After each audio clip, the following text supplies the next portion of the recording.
Hello. Cytology पे अपनी बातचीत के क्रम को थोड़ा और आज आगे हम लोग बढ़ाएंगे और आज से साइटोप्लाज्मिक ऑर्गेनेल्स पे चर्चा हम लोग शुरू करने जा रहे हैं। साइटोप्लाज्मिक ऑर्गेनेल्स को एक्सप्लेन करने के बाद जो सबसे पहला साइटोप्लाज्मिक ऑर्गेनेल हम लोग डिस्कशन के लिए लेंगे दैट वुड बी माइटोकॉन्ड्रिया। तो कंटेंट तो यही होगा, पहले साइटोप्लाज्मिक ऑर्गेनेल्स क्या हैं और उसके बाद फिर हम लोग माइटोकॉन्ड्रिया पे अपनी बातचीत को पूरा करने की कोशिश करेंगे। जब आपको साइटोप्लाज्म बताया गया था तो उस समय ये बात आपसे कही गई थी कि साइटोप्लाज्म जो होगा that will be including cytosol that will represent the fluid part. उसके अलावा डेफिनेटिव रोल को परफॉर्म करने वाले बहुत सारी रचनाएं थी ऑर्गेनेल्स, और उसके अलावा इंक्लूजन्स की बात हम लोगों ने की थी। साइटोसोल पे ऑलरेडी आपने पिछले दिन चर्चा पूरी कर ली है, तो आज जो बातचीत हम लोग करेंगे that will be related to cytoplasmic organelles. तो जो साइटोप्लाज्मिक ऑर्गेनेल के बारे में बात कहते हैं आप, ऑर्गेनेल के बारे में जो सबसे पहली बातचीत आप कहेंगे दैट विल बी कि ऑर्गेनेल का मतलब क्या होता है। तो ऑर्गेनेल का मतलब होगा लिटिल ऑर्गन्स। लिटिल ऑर्गन्स को आप ऑर्गेनेल कहते हैं, और ये सारा कुछ जो साइटोसोलिक पार्ट होगा उसमें ये सस्पेंडेड रहने जा रहे हैं, और कभी भी इनका एक डेफिनेट स्ट्रक्चर होगा। दे will be having a particular type of structure with a definite function. उसका एक निश्चित उसकी संरचना होगी, और निश्चित संरचना के साथ साथ आप लेकर के देखिएगा कि वो एक निश्चित फंक्शन भी कैरी आउट करेंगे। उनकी एक निश्चित संरचना और उसके साथ साथ एक निश्चित कार्य, ये जहाँ दिखे उसी को हम लोग कहेंगे कि ये साइटोप्लाज्मिक ऑर्गेनेल्स होने जा रहे हैं। अब उसमें माइटोकॉन्ड्रिया हो गया, ribosome, endoplasmic reticulum, Golgi body, lysosome, plastids वगैरह, ये सारी चीज़ें उसमें शामिल होंगी। अब यहाँ पे प्लास्टिड्स को आप ऐड कर लीजिए। प्लास्टिड्स नहीं दिख रही हैं।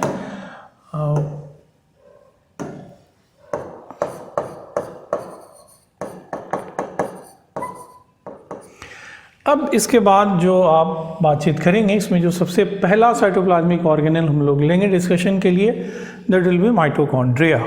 तो देखिए माइटोकॉन्ड्रिया, पहले तो ये जो शब्द है उसको उसका सिंगुलर और प्लूरल का फर्क भी याद आपको पता होना चाहिए। माइटोकॉन्ड्रियन जो होगा वो किसी एक that will be representing a single structure. Mitochondria उसका प्लूरल होने जा रहा है, और माइटोकॉन्ड्रिया को कभी भी हम लोग कहते हैं कि ये एक एनर्जी ट्रांसड्यूसिंग सिस्टम है।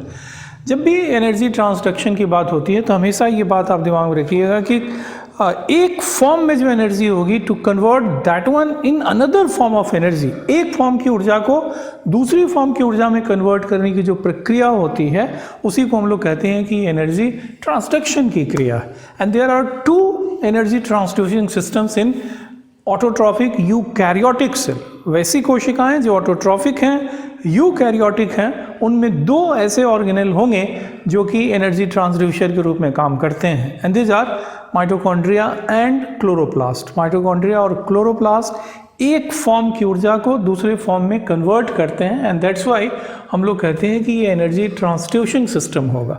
प्रश्न ये होता है कि माइटोकॉन्ड्रिया एग्जैक्टली करता क्या है। तो जो न्यूट्रिएंट होंगे उन न्यूट्रिएंट को ये ऑक्सीडाइज करेगा। न्यूट्रिएंट जो होंगे they will be oxidized aerobically, aerobic तरीके से ऑक्सीजन की उपस्थिति में ये ऑक्सीडेशन का काम किया जाएगा, और उसमें जो एनर्जी रिलीज होगी उस एनर्जी को एटीपी बना करके कंजर्व कर लेंगे। एटीपी जो होगा उसको बनाया जाएगा, और उसको बनाने में the very synthesis of ATP would be endergonic process, और उस प्रक्रिया में एनर्जी को कंजर्व कर लेंगे। एटीपी बना करके एनर्जी का कंजर्वेशन होगा, और जब भी आवश्यकता पड़ेगी ऊर्जा की तो ATP would be hydrolysed. ATP को खंडित किया जाएगा, और उसके बाद जो एनर्जी रिलीज होगी उस एनर्जी की मदद से जो भी काम के आगे बढ़ाना है उसको संपन्न किया जाएगा।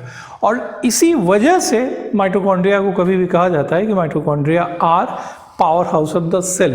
हालांकि इस तरह का जो सब्रिक्वेट होता है, इस तरह का जो अल्टरनेट नेम होता है, बच्चों को बहुत अपील करता है, लेकिन आप इनको जानिए। लेकिन काम जब आप जान जाएंगे कि एटीपी करता क्या है तो ऑब्वियस है कि इस तरह का जो भी अल्टरनेट नेम आएगा उसके बारे में कहीं कोई कन्फ्यूजन आपको नहीं रहेगा। तो माइटोकॉन्ड्रिया एनर्जी ट्रांसड्यूसिंग सिस्टम होगा, one of energy transducing system. अब यहाँ पे थोड़ी सी सावधानी आप रखिएगा। क्या सावधानी?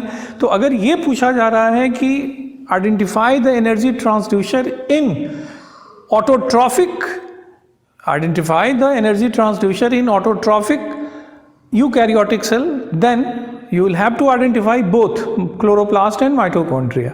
लेकिन ऑटोट्रॉफिक के बजाय अगर हेट्रोट्रॉफिक कर दिया गया तो फिर ऐसी स्थिति में सिर्फ वहाँ पे माइटोकॉन्ड्रिया ऐड होगा, वहाँ आप क्लोरोप्लास्ट को आपको एक्सक्लूड करना पड़ेगा। तो इस तरह की सावधानी आपको दिमाग में रखनी पड़ेगी, तब जाकर के त्रुटि की संभावना मिनिमम होने जा रही है। त्रुटि की संभावना को शून्य पे ले जाने के लिए इस स्तर की सावधानी की आवश्यकता आपको पड़ेगी। तो ब्लाइंडली बिल्कुल मत याद कीजिएगा कि एनर्जी ट्रांसड्यूसर्स जब भी आए तो दोनों का नाम लिख देना। One must be very careful कि किस तरह के सेल में एनर्जी ट्रांसड्यूसर की बात की जा रही है, whether cells are autotrophic eukaryotic और हेट्रोट्रॉफिक यूकैरियोटिक। ठीक है, अगर हेट्रोट्रॉफिक और एनारोबिक सेल हो गया तो फिर वहाँ पे कोई भी एनर्जी ट्रांसड्यूसर आपको दिखाई नहीं पड़ने जा रहा है। दूसरी तरफ आप लेकर के देखें शेप और साइज को, तो shape that will be very variable. Usually वो सिलिंड्रिकल होंगे, सॉसेज सेपेड हो सकते हैं, फिलामेंटस हो सकते हैं, ग्रेनुलर भी देयर आर केसेस जहाँ पे दिखाई पड़ेंगे। और दूसरी तरफ उनके साइज को लेकर के देखेंगे, वेरिएबल होगा। डायमीटर उसका नॉर्मली आप लेकर के देखिएगा 0.2 से लेकर के 1 माइक्रोमीटर तक डायमीटर होगा। और लंबाई की बात अगर करें देन यू विल फाइंड कि 1 माइक्रोमीटर से लेकर 4.1 माइक्रोमीटर तक की लंबाई इसकी आपको दिखाई पड़ेगी। तो प्रायोरिटी में ये चीज़ें बहुत ऊपर नहीं आएंगी, लेकिन जानना चाहिए। जानना इसलिए चाहिए क्योंकि आपको एक आइडिया होता है प्रोपोर्शनेट लेवल पे ये रचना कैसी होगी विद इन द सेल, ये आइडिया वर होगा। Nobody is going to ask this one. हाँ, ये ज़रूर पूछा जा सकता है कि साइटोप्लाज्मिक स्ट्रक्चर के लिए जो साइटोप्लाज्मिक स्ट्रक्चर वहाँ कौन सी यूनिट इस्तेमाल की जाती है, तो वहाँ पे ये माइक्रोमीटर वाली बात आप ज़रूर दिमाग में रखेंगे।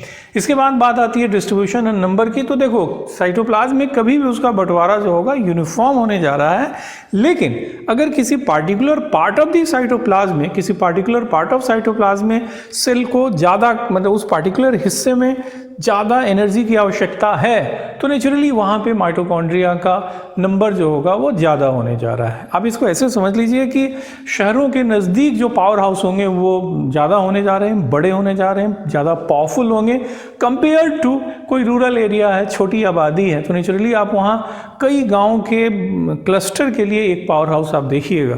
तो energy requirement would determine the number of mitochondria and there distribution.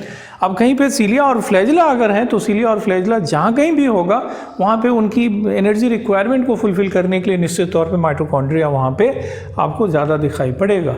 Number accordingly मैंने कहा ना कि ऊर्जा की रिक्वायरमेंट, जो the very requirement of energy would determine how many mitochondria would be there, कितने माइटोकॉन्ड्रिया वहाँ होंगे। और उसके साथ साथ मैंने ये भी कहा कि how they will be distributed, वो किस तरह से डिस्ट्रीब्यूटेड होंगे, ये बात भी वहाँ पे आपको दिखाई पड़ेगी। इसके पश्चात आप जिस मुद्दे पे आते हैं वो होगा इसका स्ट्रक्चर, ये कैसा होने जा रहा है। तो देखो, माइटोकॉन्ड्रिया में हमेशा आप देखिएगा कि देयर आर 2 मेम्ब्रेन्स, 2 मेम्ब्रेन होंगे जो कि इस रचना को सराउंड करेंगे। और जिसमें ऑब्वियस है कि डिपेंडिंग अपॉन पोजीशन, जो बाहर की तरफ मेम्ब्रेन होगा उसे कहेंगे कि आउटर माइटोकॉन्ड्रियल मेम्ब्रेन है ये, अंदर वाले को इनर माइटोकॉन्ड्रियल मेम्ब्रेन आप कहने जा रहे हैं। अब आउटर माइटोकॉन्ड्रियल मेम्ब्रेन की कई बातें दिखाई पड़ेंगी। मैं जस्ट डायग्राम पे आ रहा हूँ, लेकिन उसके पहले मैं आपको कुछ बातें बता दूं कि आउटर माइटोकॉन्ड्रियल मेम्ब्रेन जो होगा, उस आउटर माइटोकॉन्ड्रियल मेम्ब्रेन में ऑलवेज यू विल फाइंड कि जो लिपिड प्रोटीन रेशियो होगा कंपेरेटिव बेसिस पे, कंपेरिजन किससे, तो इनर माइटोकॉन्ड्रियल मेम्ब्रेन की तुलना में लेकर के देखें तो lipid protein ratio would be higher. जो आउटर माइटोकॉन्ड्रियल मेम्ब्रेन होगा उसका लिपिड प्रोटीन रेशियो ज़्यादा होने जा रहा है, लेकिन ये कंपेरेटिव बेसिस पे होगा इनर माइटोकॉन्ड्रियल मेम्ब्रेन के रेस्पेक्ट में। दूसरी तरफ आप लेकर के देखिएगा कि आउटर माइटोकॉन्ड्रियल मेम्ब्रेन में देयर विल बी पोरीन। जब आपको माइटोकॉन्ड्रिया में, जब मैंने प्लाज्मा मेम्ब्रेन या सेल मेम्ब्रेन बताया था, उस समय भी ये बात मैंने आपको कही थी कि there are channel type protein जो कि ग्राम निगेटिव बैक्टीरियम के आउटर मेम्ब्रेन में हो सकते हैं, माइटोकॉन्ड्रियल आउटर मेम्ब्रेन में होंगे, और क्लोरोप्लास्ट के भी आउटर मेम्ब्रेन में इस तरह के चैनल की तरह के प्रोटीन हो सकते हैं। चैनल टाइप प्रोटीन को आप ऐसे समझिए कि कोई कोल्ड ड्रिंक्स की जैसे बॉटल है, उसका बॉटम भी काट दीजिए और ऊपर का हिस्सा भी आप हटा दीजिए, तो बिल्कुल जो एक पैसेज दे किसी भी सब्सटेंस के आने जाने के लिए, उसी को कहेंगे कि ये क्या होगा, पोरीन होगा। तो पोरीन की उपस्थिति आउटर माइटोकॉन्ड्रियल मेम्ब्रेन की एक बड़ी खास बात होने जा रही है। And due to presence of porin the permeability of the membrane would be considerably high. Porin के कारण इस मेम्ब्रेन की परमिएबिलिटी काफ़ी ज़्यादा होने जा रही है। अगर आप इनर माइटोकॉन्ड्रियल मेम्ब्रेन की बात करें तो इसकी तुलना में, आउटर माइटोकॉन्ड्रियल मेम्ब्रेन की तुलना में लिपिड प्रोटीन रेशियो जो होगा दैट विल बी लो। अब कंपेरेटिव तौर पे ये क्या बता रहा है, दोनों का अगर कंपैरिजन करें तो ये बात क्या बताई जा रही है, तो इसका बड़ा सीधा सा जवाब है कि अगर हम कह रहे हैं तो इनके बारे में, जैसे हमने इसके बारे में कहा कि लिपिड प्रोटीन रेशियो, यदि हम लोग ये कह रहे हैं कि लिपिड प्रोटीन रेशियो, इस केस में कहा गया कि इट इज़ हाई और इस केस में कहा जा रहा है कि इट इज़ लो। क्या मतलब होगा, तो बड़ी सीधी सी बात है कि यहाँ प्रोटीन कंटेंट तुलनात्मक स्तर पे कम होगा। आउटर माइटोकॉन्ड्रियल मेम्ब्रेन में overall protein content would be low, तो यदि ये कम होगा तो नेचुरली इस रेशियो का वैल्यू हाई हो जाएगा। और इनर माइटोकॉन्ड्रियल मेम्ब्रेन में आपको पता है कि इलेक्ट्रॉन ट्रांसपोर्ट चेन उपस्थित होता है and that chain is composed of redox compounds जो कि प्रोटीन कॉम्प्लेक्सेस हैं। तो ऑब्वियस है कि due to presence of protein complexes which are constituent of the electron transport chain, overall protein content of this membrane becomes considerably high और naturally ऐसी स्थिति में लिपिड प्रोटीन रेशियो जो होगा उसका लो हो जाएगा और पोरीन यहाँ नहीं होंगे। इस केस में पोरीन आपको दिखाई नहीं पड़ने जा रहा है। अगली जो बातचीत आपको दिखाई पड़ेगी वो पहले एक डायग्राम सिंपल सा देख लीजिए, उसके बाद फिर डिस्क्रिप्शन को हम लोग आगे बढ़ाते हैं। तो फर्स्ट ऑफ ऑल इसमें आप लेकर के देखें कि there is outer mitochondrial membrane और फिर उसके बाद आप देखेंगे कि there will be inner mitochondrial membrane जो कि इन्वेजिनेटेड होगा एंड दिस इन्वेजिनेशन जो होगा उसको हम लोग नाम देंगे क्रिस्टा का। लेकिन पहली बात ये हो गया क्या चीज़, तो this one is outer mitochondrial membrane. दूसरी तरफ आप लेकर के देखें तो आप पाएंगे इनर माइटोकॉन्ड्रियल मेम्ब्रेन। दोनों के बीच में लेकर के देखें तो inter membrane space, this one would be inter membrane space. ये लोअर पीएच, इसका पीएच कम होगा, इन्वेजिनेशन वुड बी देयर, इनको क्रिस्टा बोलेंगे। इसके अंदर आप लेकर के देखें तो जो फ्लूइड कंटेंट होगा, this fluid content would be known as, यहाँ जो तरल पदार्थ होगा इस तरल पदार्थ को हम लोग कहने जा रहे हैं कि ये माइटोकॉन्ड्रियल मैट्रिक्स होगा। इसके अंदर आप देखेंगे कि double stranded helical structure would represent, उसके अलावा इस तरह के राइबोसोम्स होने जा रहे हैं, ढेर सारे ribosomal part component would be there. तो ये इसको भी आप प्रॉपरली लेबल कर लें। डीएनए और उसके साथ आप लेकर के देखें राइबोसोम्स। तो जब भी आप माइटोकॉन्ड्रिया के बारे में चर्चा करते हैं, यही स्ट्रक्चर आपको, इस स्ट्रक्चर का जो सिंपल डिस्क्रिप्शन होता है वही होता है कि every mitochondrion is surrounded by two membranes, there is outer mitochondrial membrane, there is inner mitochondrial membrane, both membranes are separated by a space known as perimitochondrial space या intermembrane space. इसका pH comparatively कम होगा, lower pH compare to matrix. यहाँ पे इसको आप थोड़ा सा एक्सपेंड कर दें, इसको एक्सपेंड एसेंस में आप कर लें, कंपेयर टू माइटोकॉन्ड्रियल मैट्रिक्स, उसकी तुलना में ये कम पीएच दिखाएगा। दूसरी तरफ आप लेकर के देखें कि जो इनर मेम्ब्रेन होगा उसमें प्रोजेक्शंस होंगे जिनको हम लोग क्रिस्टा बोलेंगे. The space that is surrounded by inner mitochondrial membrane would be occupied by a fluid known as mitochondrial matrix. इसमें डीएनए होगा, इसमें छोटे राइबोसोम्स होने जा रहे हैं. छोटे कितना डायमेंशन इसका होगा या किस टाइप का होगा उस पर हम लोग आगे, मैं यहाँ जो डिस्क्रिप्शन कर रहा हूँ ये डिस्क्रिप्शन बहुत ही सिंपल डिस्क्रिप्शन है. फर्दर इलेबोरेशन हम लोग जस्ट करने जा रहे हैं. जैसे मेम्ब्रेन के बारे में मैंने डिस्क्रिप्शन, आउटर मेम्ब्रेन के बारे में मैंने डिस्क्रिप्शन ऑलरेडी कर दिया. इनर के बारे में भी डिस्क्रिप्शन हम लोगों का ऑलमोस्ट कंप्लीट है. एक आध बात और हम लोग ऐड करेंगे, कुछ बातें और ऐड करेंगे रेदर. और जहाँ तक मैट्रिक्स का सवाल है, इसमें आप लेकर के देखेंगे कि एरोबिक ऑक्सीडेशन के लिए, जैसे पायरुवेट का ऑक्सीडेशन हो या क्रिब्स साइकिल हो, उसके लिए एंजाइम्स इस मैट्रिक्स में प्रेजेंट होने जा रहे हैं. और उसके साथ साथ इनर मेम्ब्रेन में जो क्रिस्टा होंगे उनकी क्या खास बात होगी उस पर भी चर्चा हम लोग करेंगे. इसके साथ सिंगल सर्कुलर डीएनए नॉर्मली यहाँ दिखाई पड़ेगा. ये ओवरऑल स्ट्रक्चर होने जा रहा है किसका, तो that will B overall structure of mitochondria. Mitochondria का यही स्ट्रक्चर आपको दिखाई पड़ने जा रहा है. अब इसी डायग्राम के रेफरेंस में जो फर्दर डिटेल हो सकती हैं वो हम लोग करें.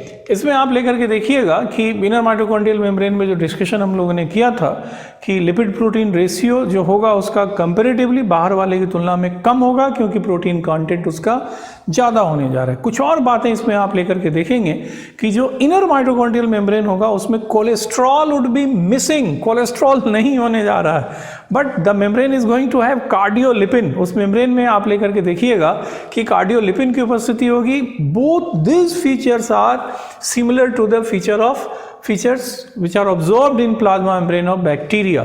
Bacterial plasma membrane में भी कोलेस्ट्रॉल या कोई स्टेरॉल आपको, cholesterol would not be there, लेकिन वहाँ पे भी कार्डियोलिपिन दिखेगा. और यहाँ पे भी ये बात आपको कही जा रही है कि these features which are observed here, ये जो होगा ये बात हूबहू बैक्टीरियल प्लाज्मा मेम्ब्रेन में भी दिखाई पड़ेगी. और दूसरी तरफ फिर ये भी कहा गया कि इन्वेजिनेशंस आर देयर, और इन इन्वेजिनेशंस को हम लोग क्रिस्टा बोलते हैं, प्लूरल क्रिस्टी होगा.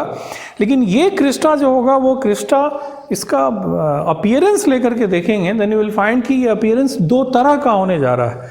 ये फिंगर की तरह हो सकते हैं, द अपीयरेंस इज लाइक, मतलब ये appearance wise they may be finger like, और they may represent the fold of the membrane. ये मेम्ब्रेन के फोल्ड को रिप्रेजेंट कर सकते हैं. अब सवाल ये है कि कहाँ पे ये फिंगर की तरह होगा और कहाँ पे ये मेम्ब्रेनस फोल्ड की तरह होने जा रहा है. तो यदि हम लोग बात करें प्लांट माइटोकॉन्ड्रिया की, तो प्लांट माइटोकॉन्ड्रिया में they would be similar, there this projection should be finger like. ये फिंगर की तरह होने जा रहे हैं. और अगर एनिमल की बात करें तो वहाँ पे आप लेकर के देखिएगा कि जैसे मेम्ब्रेन का फोल्ड जो होगा, जैसे बेड, ये आप कागज़ का कोई एक पन्ना ले लीजिए और उसको फोल्ड कर दीजिए आप ऐसे, तो ये मेम्ब्रेनस फोल्ड जो होगा वो और फिंगर लाइक, ये दोनों दो तरह की बातें हो गई.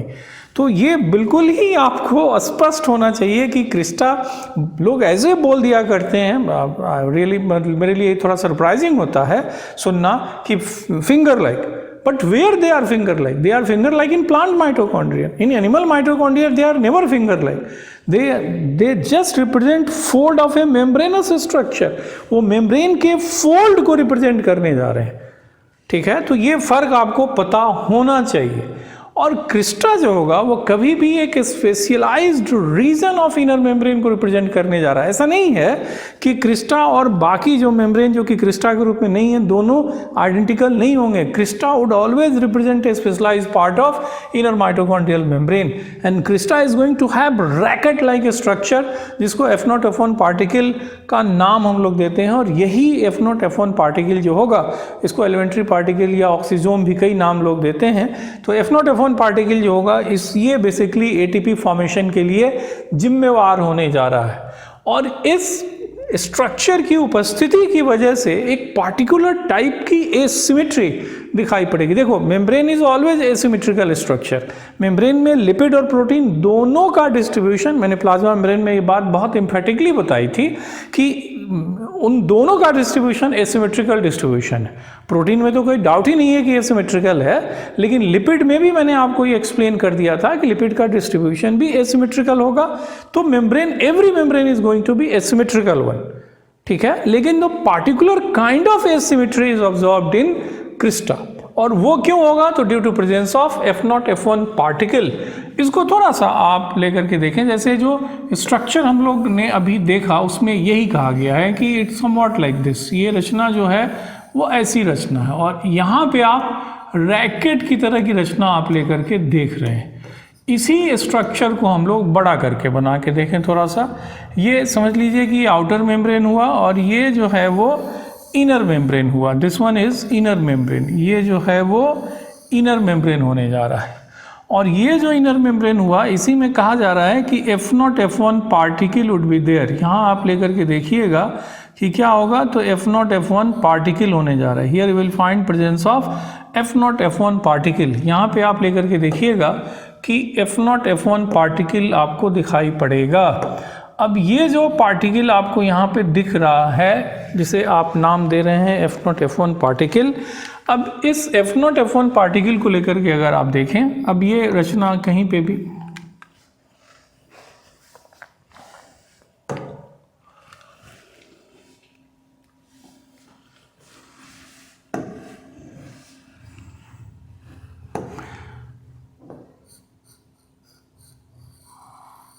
ये जो पार्ट हुआ रैकेट की तरह का, ये F1, और जो ये एम्बेडेड पार्ट है इसे हम लोग F0 कहेंगे। और इन दोनों को अगर जोड़ दें आप, जैसे इन दोनों को अगर जोड़ के देखें तो इन दोनों को जोड़ने के बाद आप पाइएगा कि ये पूरी रचना जो होगी उसी रचना को हम लोग कहेंगे कि ये F0 F1 पार्टिकल होगा। ये पूरी रचना जो होगी, इसी पूरी रचना को आप F0 F1 पार्टिकल कहने जा रहे हैं। तो ये जब आप इसको डिवाइड करने की कोशिश कीजिएगा, जब इसको आप डिवाइड करने की कोशिश करेंगे, देन यू विल फाइंड, जब आप इसे डिवाइड करेंगे तब आप ये पाइएगा कि पार्टिकुलर तरह की एसिमेट्री आपको यहाँ पे दिखाई पड़ेगी। यहाँ पे आप लेकर के देखें, अगर इसको बीच से आप काटने की कोशिश करें तो आप पाइएगा कि ये जो होगा वो बीचों बीच अगर आप डिवाइड करते हैं तो आपको दिखाई पड़ेगा कि एक पार्टिकुलर तरह की एसिमेट्री दिख रही है। यहाँ पे जो F0 F1 पार्टिकल जो कहा गया, जो F1 F0 पार्टिकल जो कहा गया, उसमें हमेशा इस बात को दिमाग में आप रखें कि ये जो होगा उसमें हेड जो होगा वो कहाँ होने जा रहा है। ये जो हेड होगा, ये हेड हमेशा माइटोकॉन्ड्रियल मैट्रिक्स में होने जा रहा है, और ये जो स्टक वाला जो पार्ट होगा वो कभी भी मेम्ब्रेन में एम्बेडेड होगा। और इसी तरह की एसिमेट्री आपको दिखाई पड़ेगी in case of thylakoids of the chloroplast. जो क्लोरोप्लास्ट का थैलेक्वाइड होगा उसमें भी इसी तरह की एसिमेट्री आपको दिखने जा रही है, लेकिन वहां पे ये जो ओरिएंटेशन होगा, that orientation would be just opposite. जैसे यहाँ पे आप लेकर के देख रहे हैं कि माइटोकॉन्ड्रियल मैट्रिक्स में, जैसे आप इसको अगर मैं दोबारा रिपीट करूं तो यहाँ पे ये हेड जो है वो कहाँ दिख रहा है, ये हेड जो है वो अंदर की तरफ मैट्रिक्स की तरफ आपको दिख रहा है। लेकिन अगर थैलेक्वाइड को लेकर के आप देखिएगा, थैलेक्वाइड को लेकर के देखिएगा, देन यू विल फाइंड कि ये जो थैलेक्वाइड्स होंगे ये वहाँ पे थैलेक्वाइड में ये बाहर की तरफ ओरिएंटेड होंगे। तो देयर इज कैरेक्टरिस्टिक एसिमेट्री, लेकिन ओरिएंटेशन जो इस एसिमेट्री की वजह का होगा वो दोनों जगह अपोजिट होने जा रहा है। Asymmetry is due to presence of F0 F1 particle here, और प्लास्टिड में हम लोग इस बात को एक्सप्लेन करेंगे तो कहेंगे कि वहाँ पे ये एसिमेट्री जो है कपलिंग फैक्टर की वजह से होगा, और ये कपलिंग फैक्टर एग्जैक्टली इसी तरह की रचना होने जा रही है। I think matter should be clear. एक बार वैसे जल्दी से मैं रिवाइज कर दूं। इनर माइटोकॉन्ड्रियल मेम्ब्रेन में प्रोजेक्शंस होंगे जो कि क्रिस्टा कहलाएंगे। प्लांट माइटोकॉन्ड्रिया में फिंगर की तरह का प्रोजेक्शन होगा। एनिमल माइटोकॉन्ड्रिया में मेम्ब्रेन के फोल्ड की तरह का दिखाई पड़ेगा, और उस फोल्ड को हम लोगों ने क्रिस्टा नाम जो दिया उसमें मैं आपको बता रहा हूँ कि रैकेट की तरह की रचनाएं मौजूद होंगी। और ये जो रैकेट की तरह की रचना मौजूद होगी, इसमें जो F1 जो पार्टिकल F1 जो हिस्सा होगा रैकेट की तरह वाला जो हिस्सा, जो हेड की तरह का हिस्सा होगा, माइटोकॉन्ड्रियल मैट्रिक्स की तरफ ओरिएंटेड होगा, और जो हैंडल की तरह का जो पार्ट होगा that will B embedded in the inner membrane. Inner membrane में वो एम्बेडेड होगा, और इसकी उपस्थिति की वजह से एक पार्टिकुलर सिमेट्री आपको दिखाई पड़ेगी, इसकी उपस्थिति की वजह से एक पार्टिकुलर एसिमेट्री दिखाई पड़ेगी। Similar kind of asymmetry you will find in case of thylakoid, लेकिन मैंने कहा कि वहाँ पे और यहाँ पे एसिमेट्री जो होगी एक ही तरह की ज़रूर होगी, लेकिन उनका डायरेक्शन अपोजिट होगा। यहाँ पे आप लेकर के देख रहे हैं कि ये जो F0 F1 पार्टिकल है उसका हेड जो है F1 जो है वाला हिस्सा है वो माइटोकॉन्ड्रियल मैट्रिक्स की तरफ है।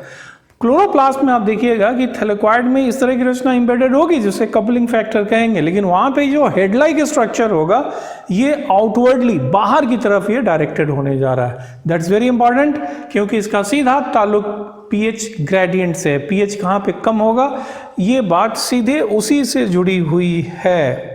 अब यहाँ से आप आ जाते हैं इनर माइटोकॉन्ड्रियल मेम्ब्रेन से रिलेटेड 2-3 बातें और भी हैं कि चूंकि पोरीन नहीं है दैट्स वाई इसकी परमिबिलिटी क्या होगी, कम होगी। उसके साथ साथ लेकर के देखिएगा कि NAD NADH के लिए, निकोटिनामाइड एडेनिन डाइन्यूक्लियोटाइड के लिए ये परमिएबल नहीं होगा। तो नेचुरली जो रिड्यूस्ड फॉर्म होगा यानी जो NADH होगा, जो रिड्यूस्ड निकोटिनामाइड एडेनिन डाइन्यूक्लियोटाइड होने जा रहा है, उसको अंदर लाने के लिए स्पेसिफिक प्रोविजन वहाँ पे किया गया है, जो कि रेस्पिरेशन में आप देखेंगे, सेलुलर रेस्पिरेशन में। दूसरी बात कि मोस्ट ऑफ दी सब्सटेंसेस की एंट्री जो माइटोकॉन्ड्रियल मैट्रिक्स में होगी वो होगी through the specific carrier protein. And finally ATP और पायरुवेट, एटीपी अंदर जो बनेंगे, एटीपी बनने जा रहे हैं किसकी मदद से, तो एटीपी फॉर्म करेंगे F0 F1 पार्टिकल की मदद से। तो वो जो एटीपी होंगे वो फिर बड़े आराम से बाहर निकलेंगे, उनको बाहर अगर नहीं निकलेगा तो फिर एटीपी बनाने का कोई मतलब नहीं बनता है। तो inner mitochondrial membrane would B permeable for ATP and at the same time जो पायरुवेट होगा वो पायरुवेट भी इनर माइटोकॉन्ड्रियल मेम्ब्रेन के क्रॉस मूव करेगा। तो ये 2-3 बातें और रिगार्डिंग परमिबिलिटी आपको दिमाग में स्पष्ट रहनी चाहिए। NAD NADH के लिए परमिएबल नहीं होगा। उसके साथ साथ मैंने कहा कि it will be permeable for ATP and pyruvate. इसके साथ मैंने कहा कि मोस्ट ऑफ द सब्सटेंसेस की एंट्री जो होगी within the mitochondrial matrix would be mediated through certain carriers. ये फैक्ट्स परमिबिलिटी के रिगार्डिंग इंपॉर्टेंट है, इनको दिमाग में रखें। परमिबिलिटी इज लो क्योंकि यहाँ पे पोरीन नहीं होने जा रहे हैं। ओके, अब बात आती है आउटर चैम्बर। जो दोनों मेम्ब्रेन थे उन दोनों मेम्ब्रेन के बीच में मैंने कहा कि एक फ्लूइड भरा हुआ होगा और उस स्पेस को हम लोगों ने कहा कि the particular space is outer chamber या इंटर मेम्ब्रेन स्पेस। यहाँ पे मैंने आपको ये बात बताई कि पीएच कंपैरेटिवली क्या होगा।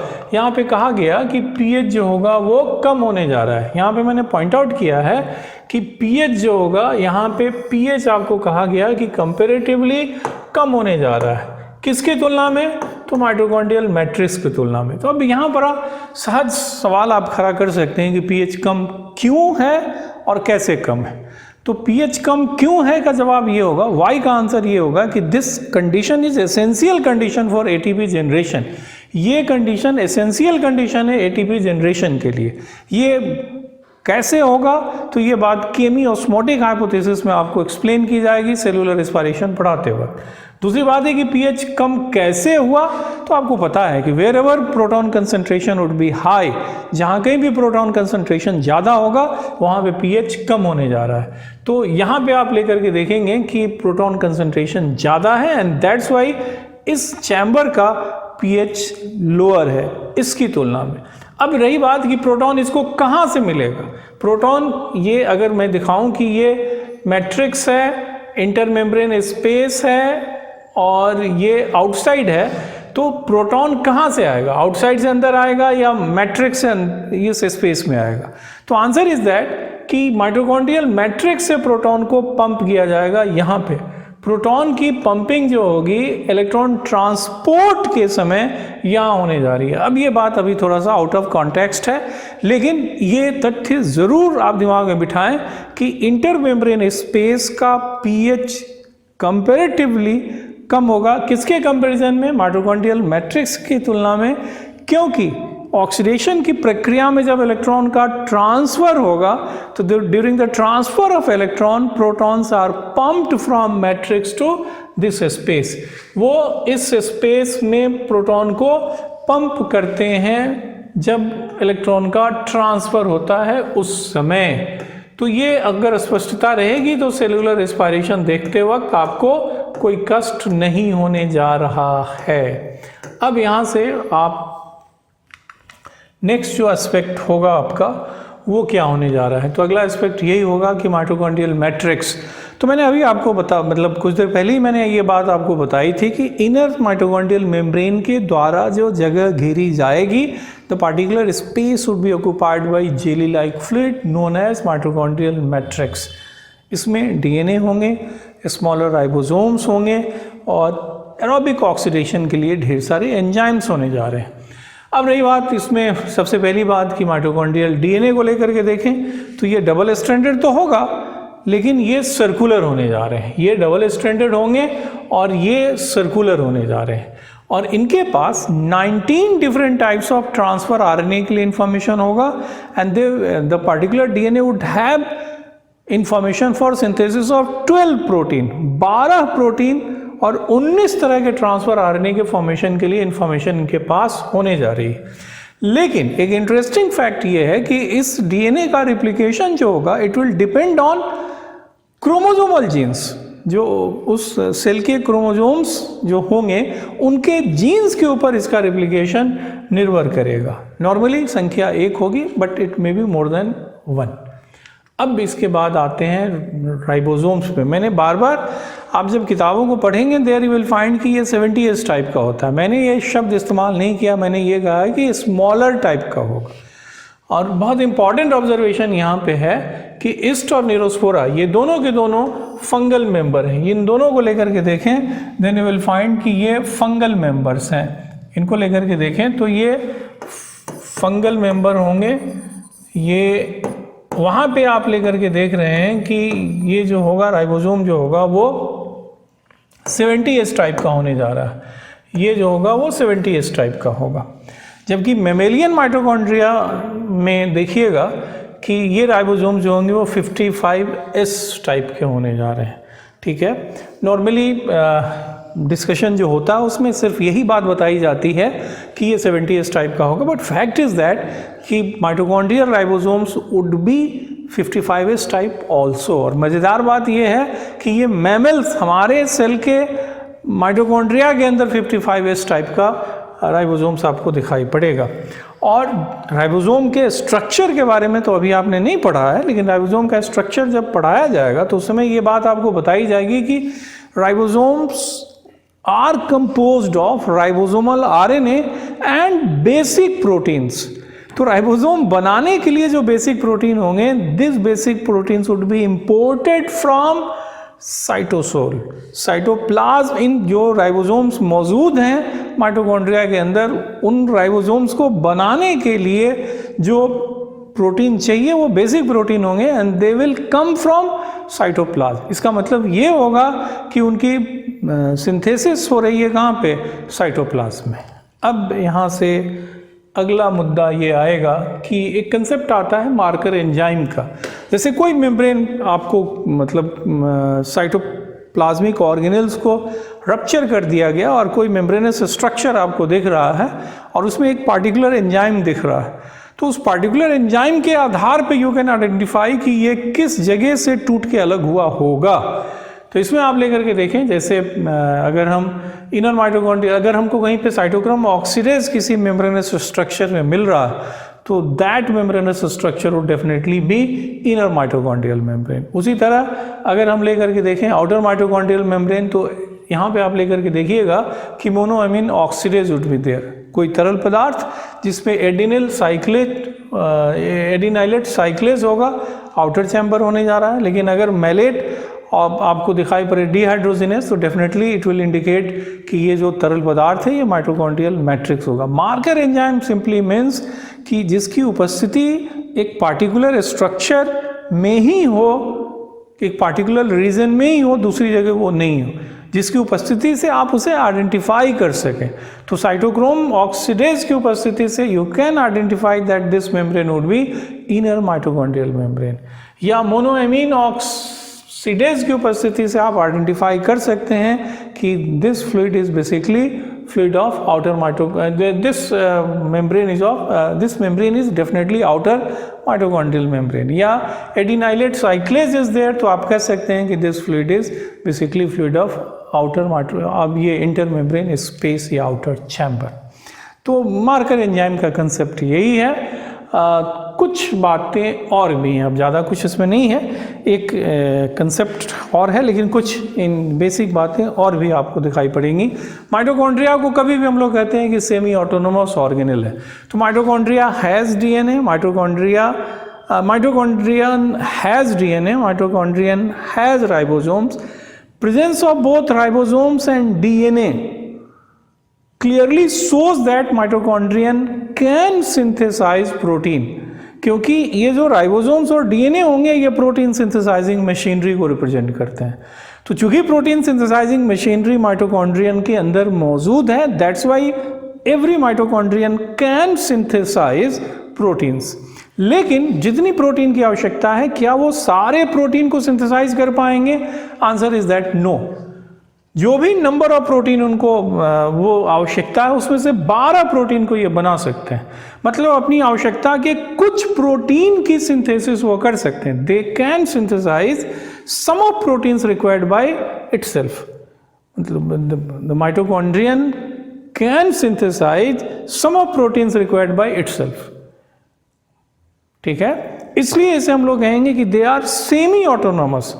इन केस माइटोकॉन्ड्रियन वाज, अगर हम ये कहें कि माइटोकॉन्ड्रियन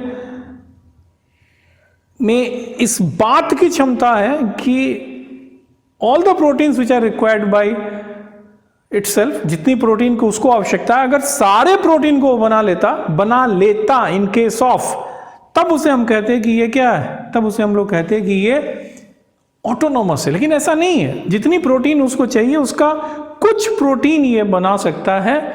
और मैंने कहा ना कि डीएनए में 12 प्रोटीन बनाने की क्षमता है, जबकि बहुत सारे प्रोटीन की आवश्यकता इसको है। तो naturally some of proteins required by itself ये बना रहा है, और इसीलिए इसे सेमी ऑटोनोमस ऑर्गेनेल का नाम हम लोग देंगे। एक और बात आप दिमाग में रखिएगा कि इस तरह का सेमी ऑटोनोमस ऑर्गेनेल आपको क्लोरोप्लास्ट भी होने जा रहा है।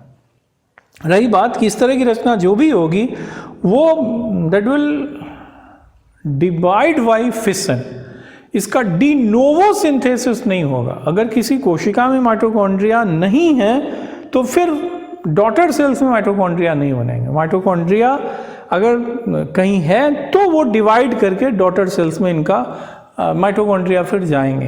तो कभी भी माइटोकॉन्ड्रिया की संख्या जो होगी, they will increase their number by fission.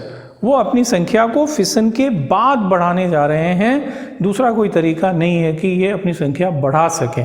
तो माइटोकॉन्ड्रिया के बारे में हमेशा हम लोग कहते हैं कि de novo synthesis of mitochondria is not possible. ये नहीं संभव होगा कि वो अपनी संख्या को बढ़ा लें। एक कंसेप्ट और भी आएगा माइटोप्लास्ट का। माइटोप्लास्ट को लेकर के देखें तो यदि किसी माइटोकॉन्ड्रिया कोई मतलब माइटोकॉन्ड्रियन अगर है और उसके बाहर के मेम्ब्रेन को अगर आप हटा दें तो resultant structure would be known as mitoplast. ऐसा तब होगा जब उसको डिजिटोनिन से ट्रीट किया जाएगा। Outer membrane can be removed by treating mitochondrion with digitonin, तो रिजल्टेंट स्ट्रक्चर माइटोप्लास्ट होगा। एक इन्फॉर्मेशन है, याद है, बढ़िया। नहीं भी याद हो तो डैमेज नहीं होने जा रहा है कुछ भी। नेक्स्ट जो बात आएगी वो एंडोसिम्बार्ड हाइपोथेसिस आएगा। देखिए, एंडोसिम्बार्ड हाइपोथेसिस ये कहता है कि बोथ माइटोकॉन्ड्रिया एंड क्लोरोप्लास्ट ये were bacterial parasites of anaerobic heterotrophic eukaryotic cell, दोनों माइटोकॉन्ड्रिया और chloroplast were bacterial parasites of anaerobic heterotrophic eukaryotic cell, और ये जो पैरासाइट्स थे they became endosymbiont during course of time या ड्यूरिंग इवोल्यूशन। अब यहाँ पे कई छोटे छोटे शब्द आए, जैसे एक शब्द आया एनारोबिक। तो एनारोबिक का मतलब होगा कि वो सेल जो ऑक्सीजन की अनुपस्थिति में सर्वाइव करे। एनारोबिक का मतलब होगा the structure can survive in absence of oxygen. Heterotrophic cannot reduce carbon dioxide into organic compound। Eukaryotic आप समझ रहे हैं, ट्रू न्यूक्लियस इज देयर। तो जो पहले सेल था यूकैरियोटिक दैट वाज हेटेरोट्रॉफिक, यानी उसमें कार्बन डाइऑक्साइड को रिड्यूस करने की क्षमता नहीं थी, और उसके साथ साथ इट वाज एनारोबिक, मतलब उसमें यह भी था कि ये जो होगा वो एरोबिक ऑक्सीडेशन नहीं कर सकता है, ऑक्सीजन की उपस्थिति उसके लिए आवश्यक नहीं है। In absence of oxygen the cell is going to survive. अब जो यूकैरियोटिक सेल था, ऑब्वियस है कि that was anaerobic, in absence of oxygen that was surviving, and the particular cell did not have the ability to reduce inorganic carbon into organic. लेकिन जब ये parasites के रूप में क्लोरोप्लास्ट और माइटोकॉन्ड्रिया उसके अंदर गए, तो during the course of time या ड्यूरिंग मतलब समय बीतने के साथ, जैसे जैसे समय बीता वैसे वैसे ये इवॉल्व किए, और इवॉल्व करके ये इनका नेचर पैरासाइट से सिम्बायोंट हो गया। आपको ये बात पता होनी चाहिए कि सिम्बायोसिस का मतलब होता है कभी भी ऐसा रिलेशनशिप, सिम्बायोसिस का मतलब कभी भी ऐसा रिलेशनशिप होता है जिसमें दोनों ये इंटरस्पेसिफिक रिलेशनशिप है। दिस इज इंटरस्पेसिफिक रिलेशनशिप जिसमें दोनों स्पीसीज को बेनिफिट होता है, इंटरस्पेसिफिक रिलेशनशिप जिसमें दोनों को फायदा होता है। इसी को हम लोग कहेंगे कि ये क्या है, सिम्बायोसिस है। लेकिन अगर एंडोसिम्बायोंट कह रहे हैं, इसका मतलब है कि एक सेल के अंदर दूसरा जो यूनिट होगा, जैसे सिम्बायोंट वो ऑर्गेनिज्म हुए जो एक दूसरे के साथ सिम्बायोसिस वाले रिलेशनशिप में है, लेकिन एक सिम्बायोंट अगर दूसरे के अंदर होगा तो जो अंदर गया वो एंडोसिम्बायोंट कहलाएगा। तो कहा गया कि ये जो क्लोरोप्लास्ट या माइटोकॉन्ड्रिया थे ये पैरासाइट्स थे, और due to evolution they became endosymbiont. अब ये जो तथ्य है, इस तथ्य के पक्ष में प्रमाण है या नहीं है, तो there are number of evidences which support this hypothesis. अब ये एविडेंसेस कौन से हैं उस पर आपको बात करनी है।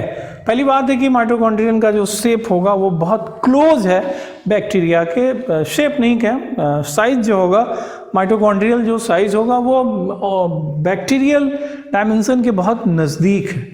दूसरी बात होगी कि ग्राम नेगेटिव बैक्टीरियम के आउटर मेम्ब्रेन में पोरीन था, और उसी तरह की रचना आपको दिखाई पड़ेगी ये माइटोकॉन्ड्रियल आउटर मेम्ब्रेन में, दोनों जगह पोरीन की उपस्थिति आपको दिखने जा रही है।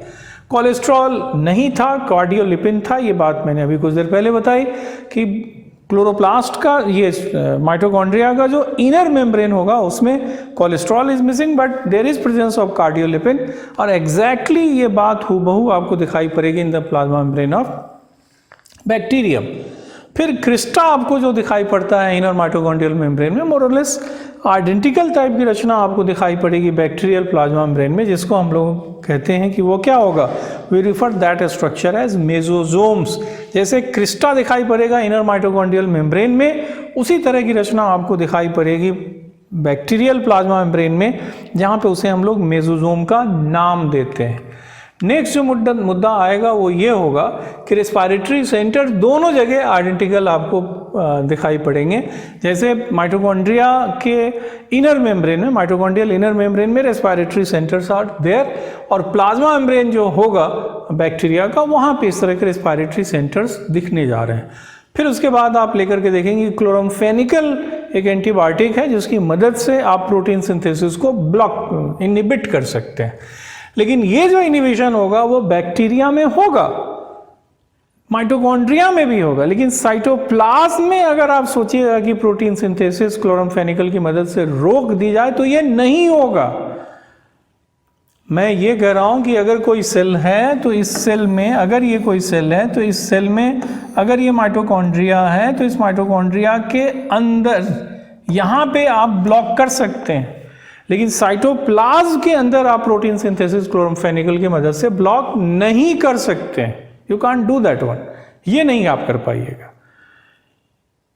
बैक्टीरिया में होगा, माइटोकॉन्ड्रिया में होगा, लेकिन यूकैरियोटिक सेल के साइटोप्लाज्म में प्रोटीन सिंथेसिस इनहिबिट नहीं होने जा रहा है। और एक और बात की, नेचर में इस तरह का सिम्बायोसिस के बहुत सारे एग्जाम्पल आपको दिखाई पड़ेंगे। तो दिस एविडेंसेस क्लियरली शो, इस तरह के एविडेंसेस क्लियरली शो करते हैं कि ये जो बात कही जाती है कि mitochondria and chloroplast were bacterial parasites which ultimately became symbiont due to evolution, ये सही प्रतीत होता है। This evidences support this particular hypothesis. Okay, अब फाइनली आप आते हैं जिस मुद्दे पे वो रोल होगा। तो कभी भी माइटोकॉन्ड्रिया को हम लोग कहते हैं कि ये रचनाएं साइट ऑफ एरोबिक रेस्पिरेशन है। एरोबिक रेस्पिरेशन मतलब ऐसा रेस्पिरेशन जो ऑक्सीजन की उपस्थिति में होगा। तो अगर हम ग्लूकोज को रेस्पिरेटरी सबस्ट्रेट माने तो ग्लाइकोलाइसिस यानी ग्लूकोज को तोड़ने की जो पहला जो रिएक्शन सीक्वेंस होगा वो तो साइटोप्लाज्म में होगा, लेकिन ग्लाइकोलाइसिस का जो प्रोडक्ट होगा पायरुवेट, उसका जो फर्दर ऑक्सीडेशन होगा, पायरुवेट से एसिटाइल कोएंजाइम ए का बनना, एसिटाइल कोएंजाइम ए का फर्दर ऑक्सीडेशन क्रेब्स साइकिल का होना या जो टीसीए साइकिल है उसकी मदद से होना। तो ये क्रियाएं पायरुवेट का ऑक्सीडेशन हो या क्रेब्स साइकिल हो, जिसको हम लोग ट्राई कार्बोक्सिलिक एसिड साइक्लिक या साइट्रिक एसिड साइकिल कहेंगे, ये क्रियाएं माइटोकॉन्ड्रियल मैट्रिक्स में होंगी। और उसके बाद जो इलेक्ट्रॉन ट्रांसपोर्ट चेन होगा उसकी मदद से आप देखिएगा कि एटीपी सिंथेसिस होने जा रहा है। तो electron transport chain is there in the inner mitochondrial membrane, और फिर जो इलेक्ट्रॉन फ्लो होगा उस इलेक्ट्रॉन फ्लो में जो एनर्जी रिलीज होगी उस एनर्जी की मदद से एटीपी बनाने का काम F0 F1 पार्टिकल करेंगे। तो चूंकि एटीपी बनाने के लिए जो एनर्जी रिलीज हुई वो ऑक्सीडेशन में रिलीज हुई ऊर्जा है, इसलिए एडीपी के साथ इनऑर्गेनिक फॉस्फेट को जोड़ करके एटीपी बनाने की एक क्रिया जो होगी उसको ऑक्सीडेटिव फॉस्फोराइलेशन कहेंगे। इसके विस्तार आपको किया जाएगा जब आप सेलुलर रेस्पिरेशन पढ़ेंगे, लेकिन राइट नाउ आपको इतनी बात पता होनी चाहिए कि पायरुवेट का ऑक्सीडेशन, क्रेब्स साइकिल का अकरेंस ये माइटोकॉन्ड्रियल मैट्रिक्स में होगा। Electron transport chain is present in inner mitochondrial membrane. तो ऑब्वियस है कि उसके साथ साथ F0 F1 पार्टिकल भी होगा जो कि एटीपी सिंथेसिस के लिए जिम्मेवार होगा, और एटीपी यहाँ जो बनेगा वो ऑक्सीडेटिव फॉस्फोराइलेशन की वजह से बनेगा। इसको आप ऐसे दिमाग में रखें कि एडीपी के साथ इनऑर्गेनिक फॉस्फेट को क्या करना है, जोड़ना है, फिर एटीपी बनेगा। इस जोड़ने के लिए एनर्जी की आवश्यकता है। अब प्रश्न ये है कि एनर्जी कहाँ से आ रहा है। तो अगर ये एनर्जी ऑक्सीडेशन से आएगा तो ऑक्सीडेटिव फॉस्फोराइलेशन होगा, अगर ये लाइट से आता तो फोटोफॉस्फोराइलेशन कहते हैं। यहाँ पे ये आ रहा है ऑक्सीडेशन से, and that's why such kind of ATP synthesis would be known as oxidative phosphorylation. उसके बाद आप लेकर के देखें कि फैटी एसिड का ऑक्सीडेशन भी होगा वहीं पे माइटोकॉन्ड्रियल मैट्रिक्स में, प्लस ये जो फोटो रेस्पिरेशन है उसमें भी ये इंपॉर्टेंट रोल प्ले करेगा। हालांकि फोटो रेस्पिरेशन की क्रिया में माइटोकॉन्ड्रिया के साथ साथ पेरोक्सीसोम और क्लोरोप्लास्ट की भी भूमिकाएं होने जा रही है। अब रोल के बाद दो छोटी छोटी बातें, मैं नॉर्मली वैज्ञानिकों के नाम के पीछे भागने की सलाह आपको नहीं देता हूँ, लेकिन बच्चों को लगता है कि इसके बिना उनकी तैयारी पूरी नहीं होगी, इसलिए एक चीज़ और हमने बता दी कि डिस्कवरी का श्रेय कोलिकर को जाता है, नाम देने का श्रेय बेंडा को जाता है, और स्टेनिंग जेनस ग्रीन बी से होगा। इन्फॉर्मेशन हैं ये, याद रखिए, याद है तो अच्छा है, नहीं भी याद होगा तो डैमेज नहीं होगा। लेकिन सबसे अंत में इसको इसलिए डाला गया है कि प्रायोरिटी में ये नीचे रहे, प्रायोरिटी में ये ऊपर नहीं रहने चाहिए। माइटोकॉन्ड्रिया में सब कुछ आप तैयार कर लीजिए। सब कुछ तैयार करने के बाद अगर आपको कोलिकर या बेंडा का नाम भी याद रहता है तो इसमें कोई बुराई नहीं है, लेकिन यही याद रहे, बाकी चीज़ें न याद रहें, ये स्वीकार्य नहीं है। इसके साथ ही माइटोकॉन्ड्रिया पे आप अपनी चर्चा को विराम दे सकते हैं। आपको जितनी आवश्यकता है उससे कुछ बातें सरप्लस ही होंगी, कम नहीं होगा। हर तरह के संभावित सवाल को आप इतनी तैयारी के साथ बना सकते हैं। कोशिश कीजिए जम के तैयार करने के लिए, फिर अगले दिन दूसरे ऑर्गेनल पे चर्चा हम लोग करेंगे। Thank you, take care.